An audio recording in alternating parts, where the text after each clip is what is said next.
You can build a fence, print a rulebook, and call yourself the queen of the neighborhood. But none of that means you own the dirt beneath my boots.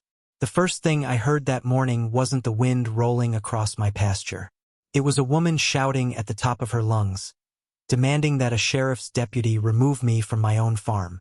The smell of fresh-cut hay drifted through the cool spring air, while my old Ford F-250 idled beside the weathered red barn I'd spent the last 3 weekends cleaning. A pair of red-tailed hawks circled overhead, completely ignoring the circus unfolding below. Standing nearly 50 yards away with both hands planted on her hips was Linda Whitmore, president of Willow Creek Estates HOA, wearing spotless white tennis shoes that had clearly never stepped in real mud until today. She pointed straight at me as though she'd caught a criminal in the act. "He's trespassing," she snapped. "This property belongs to our community." The deputy looked from her to me, then toward the faded wooden mailbox with my last name, Carter, painted neatly across the side. I didn't say a single word. Instead, I watched another truck pull into the gravel entrance behind the patrol vehicle.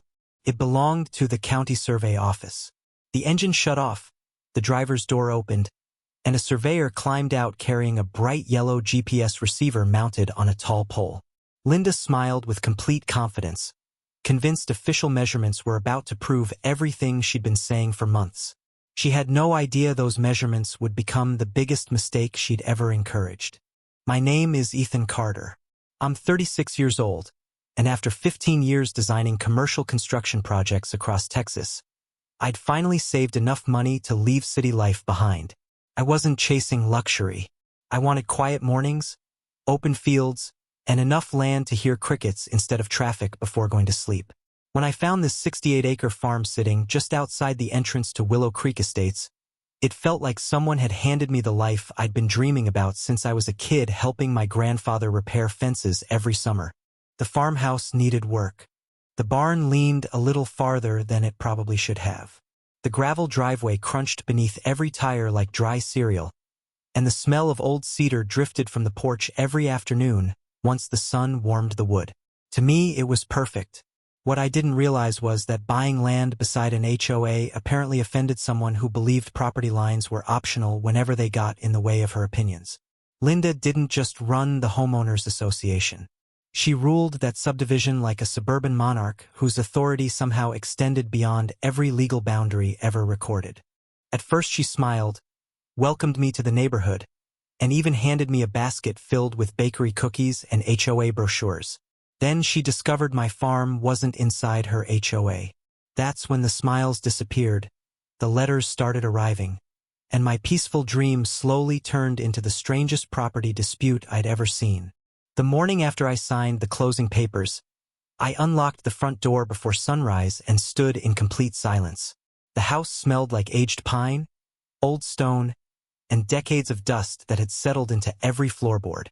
Sunlight slipped through the kitchen windows and painted long golden lines across the hardwood floor, while a gentle breeze pushed through the cracked screen door carrying the scent of fresh grass and damp earth.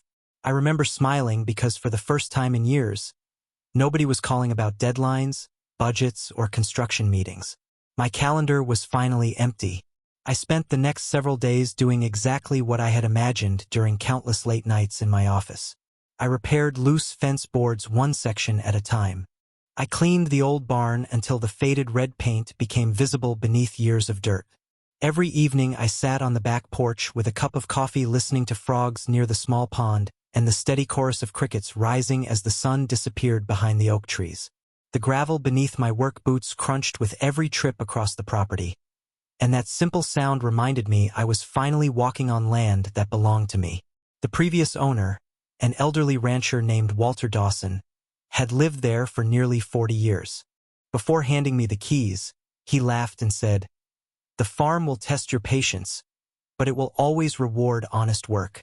At the time, I thought he was talking about broken tractors and stubborn fences. Looking back, I realized he was warning me about something else entirely.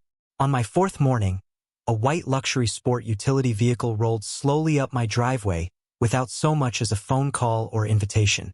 Linda stepped out carrying a bright blue folder tucked neatly under one arm and the same polished smile she had worn the day we first met.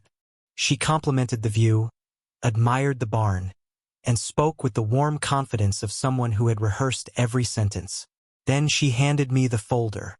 Inside were membership forms, architectural guidelines, landscaping rules, parking regulations, and a payment schedule for annual homeowner association dues. I politely explained that my property was not part of Willow Creek Estates and had never been included in the subdivision. Her smile stayed exactly the same, but something changed behind her eyes. She told me that everyone around the neighborhood benefited from community standards and that joining was simply the responsible thing to do. I thanked her, returned the folder, and wished her a pleasant afternoon. I assumed that would be the end of the conversation. Instead, the letters started arriving every few days.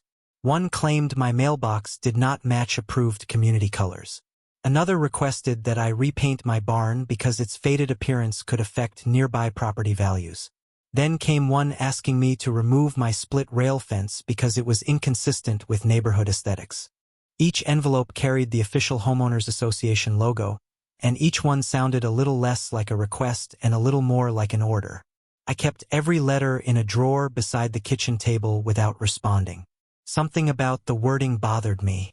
It was too confident, too certain, as though someone believed repeating a claim often enough could make it true.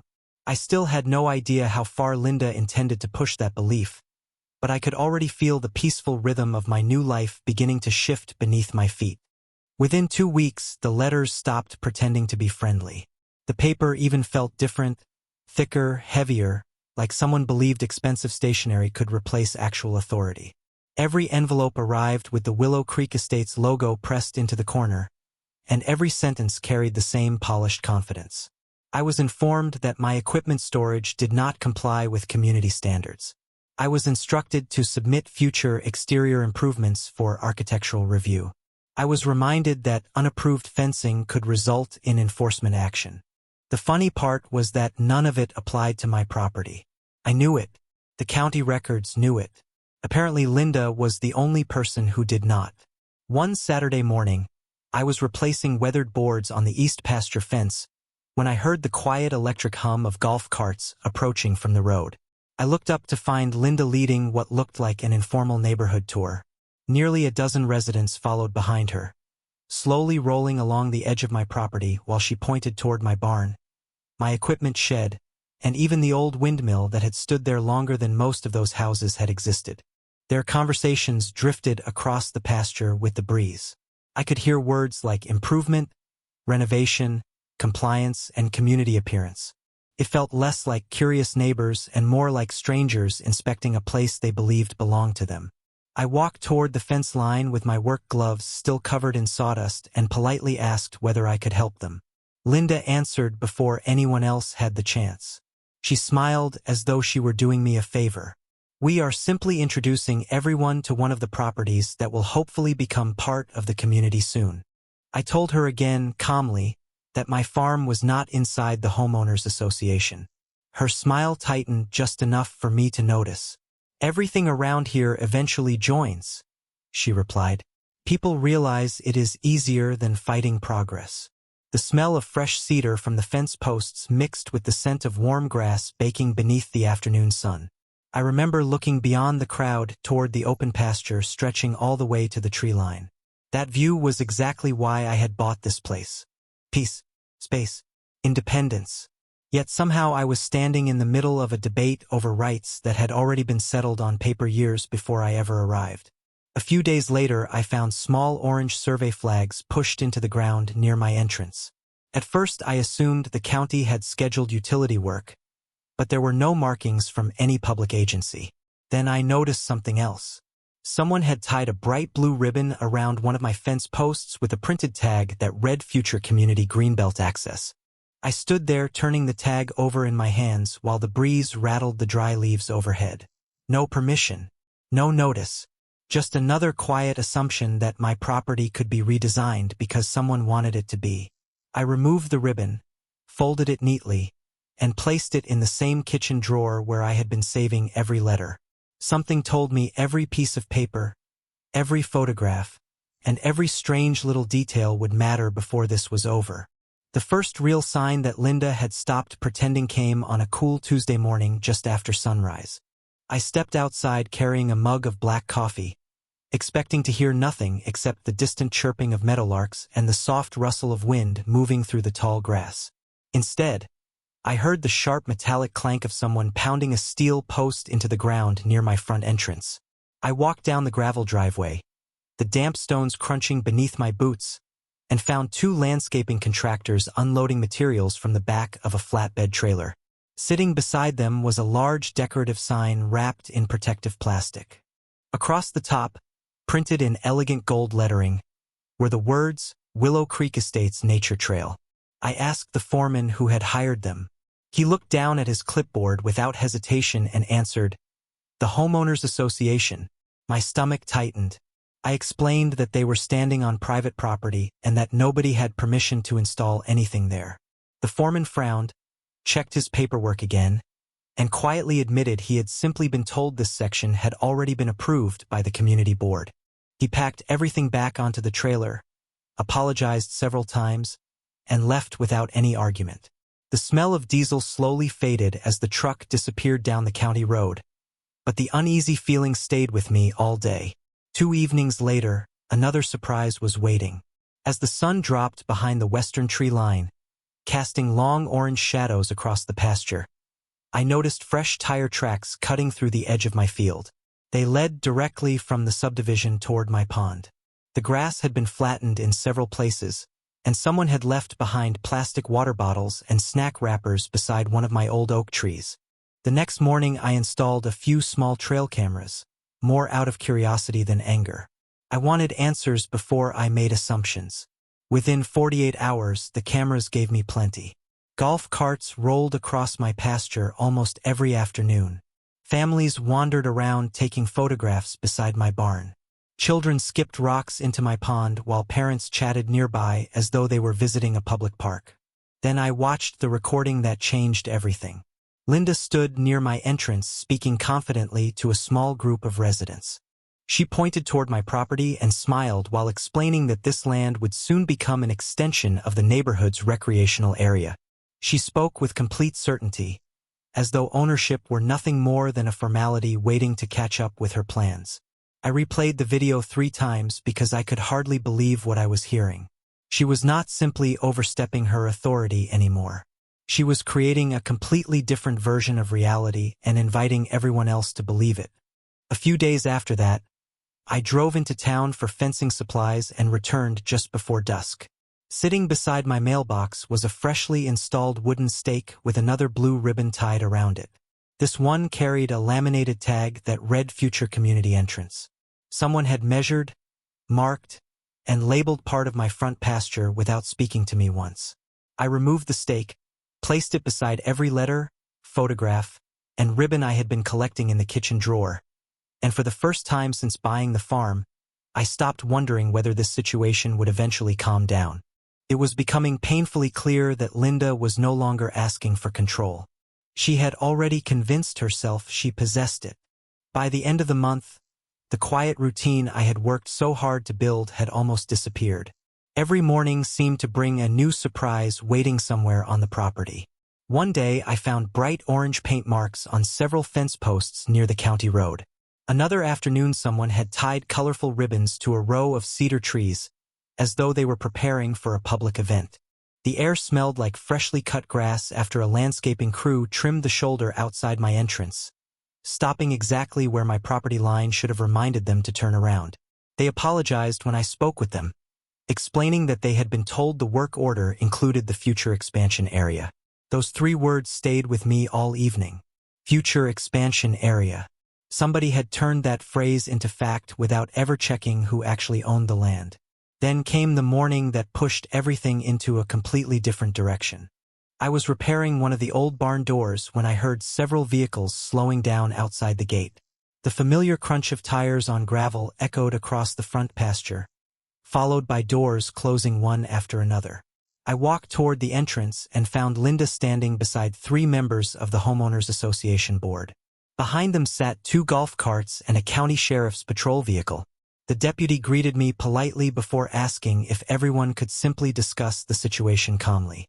Linda immediately stepped forward carrying a thick binder filled with printed documents. She confidently explained that I was interfering with community improvements and refusing repeated requests to comply with neighborhood regulations. Then she pointed toward my farmhouse and calmly told the deputy that I had ignored official notices and was preventing residents from accessing what she described as shared recreational space. I looked at the deputy, then back at Linda, almost expecting someone to admit this was all a misunderstanding. Instead, she handed over several photographs showing the blue ribbons, the survey flags, and the temporary trail markers that had appeared around my farm during the previous weeks. She presented them as evidence that the land had already been designated for community use. The deputy studied every page without saying much. Finally, he turned toward me and asked the question that mattered most. "Do you have documentation showing exactly where your property boundaries are?" I answered honestly, "Inside the house." He nodded respectfully and explained that property disputes required official records before anyone could make a determination. There would be no removal, no enforcement action, and no immediate decision. It was a civil matter until verified. Linda's expression shifted for only a second before returning to the same practiced smile. As the deputy drove away, she looked directly at me and quietly said, "You should save yourself the trouble. Everyone knows this land belongs with the community." The smell of warm dust drifted across the driveway as her group climbed back into their golf carts and disappeared toward the subdivision. I stood there listening to the silence return, broken only by the distant hum of cicadas beginning their afternoon chorus. That evening I spread every closing document across my kitchen table. The warranty deed, the title policy, the county tax records, every receipt from the purchase. They all agreed on one thing: my farm was mine. Yet somehow that was no longer enough. If Linda was willing to bring a deputy to my front gate based on nothing more than confidence and repetition, I realized this was never going to end with another polite conversation. It was time to stop assuming the truth would speak for itself and start proving it one document at a time. The next morning, I drove to the county records office just after it opened. The building smelled like old paper, floor polish, and fresh coffee drifting from somewhere behind the front counter. A gray-haired clerk looked up as I placed my deed on the desk and explained, as calmly as I could, that I needed every public record connected to my property. She smiled the way someone does when they have seen strange disputes before and disappeared into a back room. 20 minutes later, she returned pushing a cart stacked with survey maps, subdivision plats, archived easement records, and documents dating back decades. I spent the better part of the afternoon turning page after page beneath the quiet hum of fluorescent lights. Every map told the same story. Willow Creek Estates ended exactly where my western fence line began. There was no overlap, no shared parcel, no future annexation agreement, no recorded easement allowing neighborhood access across my land. In fact, the subdivision had been intentionally designed to stop nearly 200 feet short of my property because the original ranch owner had refused to sell during development. That single decision, made years before I ever bought the farm, had created the legal boundary Linda kept pretending did not exist. Then I found something even more interesting. Buried inside the county archive was the original approved subdivision plat, complete with surveyor notes and engineering stamps. A bright red line marked the official homeowners association boundary. My driveway, my barn, my pond, and every acre of pasture sat completely outside that line. I leaned back in my chair and stared at the page for several seconds while the realization settled in. Linda had not misunderstood the boundary. She had simply ignored it. Before leaving, I requested certified copies of every relevant document. The clerk carefully stamped each page, slid them into a large envelope, and wished me good luck with a knowing smile. On my drive home, I made one more stop at the office of a licensed land surveyor named Michael Reynolds. His walls were covered with framed aerial photographs, old measuring equipment, and county maps that stretched nearly from floor to ceiling. After reviewing my paperwork, he quietly nodded and said something that immediately caught my attention. "If someone is placing signs, markers, or improvements beyond this boundary, we can prove it with modern survey equipment down to a very precise measurement." I hired him before I even stood up from the chair. Back at the farm, the evening breeze carried the smell of freshly turned soil from a neighboring field while the fading sunlight painted the barn in deep shades of orange and gold. I unlocked the kitchen drawer where I had been collecting every letter, photograph, ribbon, and trail marker. One by one, I spread them across the table beside the certified county maps. Suddenly, every confusing encounter made perfect sense. The letters, the blue ribbons, the guided tours, the decorative sign, the sheriff's visit. They were no longer isolated incidents. Together they formed a timeline showing someone repeatedly treating private property as though it already belonged to the homeowners association. I carefully organized every document into separate folders, labeled each photograph with the date it had been taken, and placed the certified survey maps on top. For the first time since buying the farm, I was no longer reacting to Linda's claims. I finally understood the truth well enough to let the facts speak louder than either of us ever could. Michael Reynolds arrived just after 7 on a clear Thursday morning. The low rumble of his diesel truck echoed across the pasture as the first rays of sunlight stretched over the fence line. He stepped out carrying a bright yellow survey receiver, a tripod, and a weathered field notebook that looked as though it had spent years riding across Texas back roads. The cool air smelled of damp soil and fresh clover while a light breeze rolled across the open field, barely moving the faded American flag hanging from my porch. We started at the original iron monument described in the county records, still buried exactly where the survey completed decades earlier said it would be. Michael brushed away the dirt with his boot, checked the coordinates twice, and smiled. "This marker has not moved an inch," he said. For the next several hours we followed every corner of the property, documenting each boundary with photographs, satellite coordinates, and certified measurements. Every fence, every tree line, every old stone marker matched the official county plat almost perfectly. What did not match were the blue ribbons, decorative stakes, and temporary trail markers that had quietly appeared over the previous month. One after another, Michael measured each one. Every single marker sat inside my property. Some were only a few feet beyond the legal line. Others were more than 30 feet into my pasture. I asked whether we should remove them immediately. He shook his head. "Not yet," he replied. "Right now they are evidence." That single sentence changed the way I looked at everything around me. Instead of cleaning up the ribbons or pulling out the wooden stakes, I photographed each one from multiple angles and logged the exact location beside the survey notes. I added timestamps from my trail cameras, copies of every letter Linda had sent, and the photographs showing residents walking through my field after being told it was future community space. The file on my kitchen table grew thicker every evening. Then, almost as if she wanted to help me finish it, Linda became even more confident. Another letter arrived requesting that I remove my equipment before the association scheduled landscaping improvements near the entrance. 2 days later, I watched from the porch as another guided golf cart tour paused beside my fence while Linda pointed toward my pond and described it as a planned neighborhood recreation area. Nobody crossed the fence that afternoon, but the cameras captured every word and every gesture. I simply watched from a distance without interrupting. The less I argued, the more comfortable she became repeating claims that could easily be compared against certified county records. By the end of the week, Michael completed the official survey report with sign maps, boundary coordinates, aerial overlays, and professional photographs. I placed the report beside my deed, the subdivision plat, the certified county documents, and every piece of evidence I had collected since the day Linda first drove up my driveway carrying that blue folder. Looking across the kitchen table, I realized something almost made me laugh. I had spent weeks thinking I was preparing to defend my property. In reality, Linda had spent those same weeks documenting her own mistakes for me. All I had done was quietly preserve them exactly as they happened. The county inspection was scheduled for the following Tuesday at 9 o'clock sharp.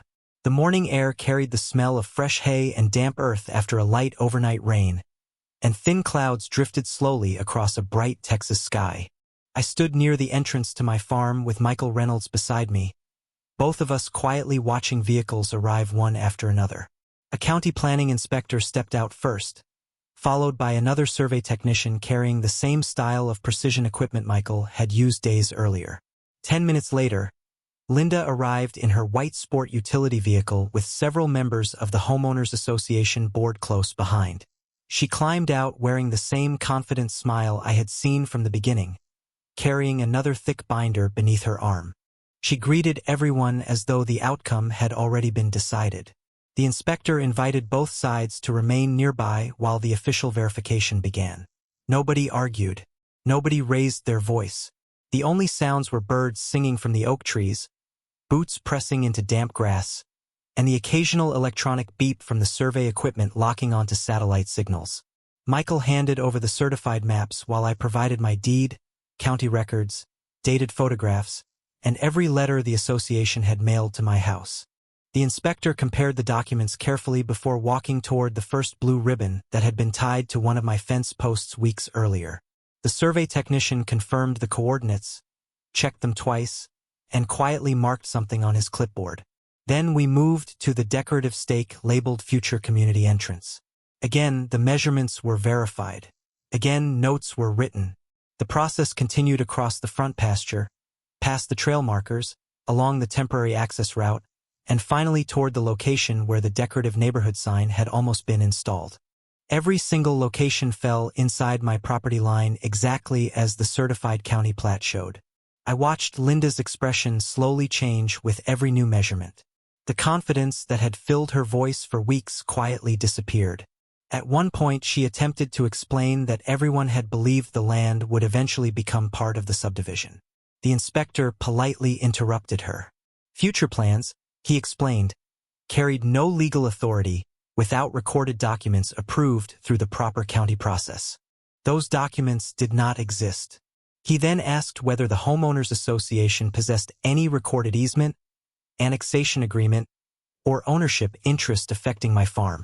Linda flipped through her binder for several long seconds before quietly answering that she did not. The inspector nodded, wrote one final note, and closed his folder. He explained that the Homeowners Association boundary officially ended where the subdivision plat had always shown it ending. My property remained entirely outside its jurisdiction. Any signs, markers, representations of community ownership, or organized activities extending onto my land would need to stop immediately unless I personally granted permission. Standing there in the gentle breeze, listening to nothing more dramatic than calm professional voices and the distant chirping of meadowlarks, I realized the entire dispute had finally become what it should have been from the beginning. Not a contest of personalities. Not a battle of louder opinions. Just a simple question answered by accurate records, careful measurements, and the quiet weight of the truth. Over the next 2 weeks, the last traces of the confusion quietly disappeared. The temporary stakes were removed. The blue ribbons vanished from my fence posts. The printed notices stopped arriving in my mailbox. One cool Saturday morning, I stood near the front gate as a small crew carefully lifted the decorative neighborhood marker that had nearly been installed on my property. The only sounds were the steady hum of a truck engine, chains rattling softly against steel, and the familiar crunch of gravel beneath work boots. Nobody argued. Nobody protested. The county determination had settled the question that should never have been a question in the first place. As the truck pulled away carrying the sign, I looked across the open pasture toward the old red barn glowing beneath the afternoon sun. The breeze carried the scent of cedar, fresh-cut hay, and warm earth, exactly the smell that had convinced me to buy this place months earlier. For the first time since moving in, there were no unexpected visitors, no golf carts drifting across the field, and no strangers pointing at my property as though it belonged to someone else. A few days later, I received a polite letter from the Homeowners Association's attorney acknowledging the county findings and confirming that the association would no longer represent my property as part of its community. They also confirmed that future association activities would remain entirely within the recorded subdivision boundaries. It was not dramatic. It did not need to be. Sometimes the strongest apology is simply correcting what should have been done correctly from the beginning. Even more surprising were the conversations that followed. Several Willow Creek residents stopped by over the next month, not to argue, but to introduce themselves properly. A retired teacher brought a homemade peach pie. A young couple apologized for walking across the pasture after believing the guided tours they had attended. An older gentleman admitted he had always wondered why the property lines shown on county maps never matched the stories being repeated around the neighborhood. None of them had been trying to create trouble. They had simply trusted information presented with confidence. That lesson stayed with me almost as much as the legal victory itself. Confidence can sound convincing. Paperwork is convincing. On a quiet autumn evening, I replaced the faded mailbox with a hand-built cedar one using wood from an old fence rail that had stood on the farm long before I arrived. I repainted the weathered barn, repaired the final stretch of fencing along the western pasture, and finally planted the small vegetable garden I had postponed throughout the entire dispute. Every improvement felt different because I was no longer defending the property. I was simply living on it. Sometimes I still think about the morning when a deputy stood at my gate while someone insisted I was standing on land that did not belong to me. Back then, it felt surreal. Looking back now, I understand something much more important. Property lines are drawn with surveys. Ownership is proven with deeds. Authority exists only where the law says it does. No neighborhood rulebook can quietly stretch beyond those boundaries simply because someone wishes it would. Every evening, as the sun settles behind the oak trees and the last light reflects across the pond, I hear the same peaceful sounds that welcomed me on my very first morning here. Crickets, wind moving through the grass, gravel beneath my boots, and every one of those sounds reminds me of a truth that never changed, even when everything around it tried to. Justice is not loud. It is patient. It is documented. And sooner or later, it always finds the right property line.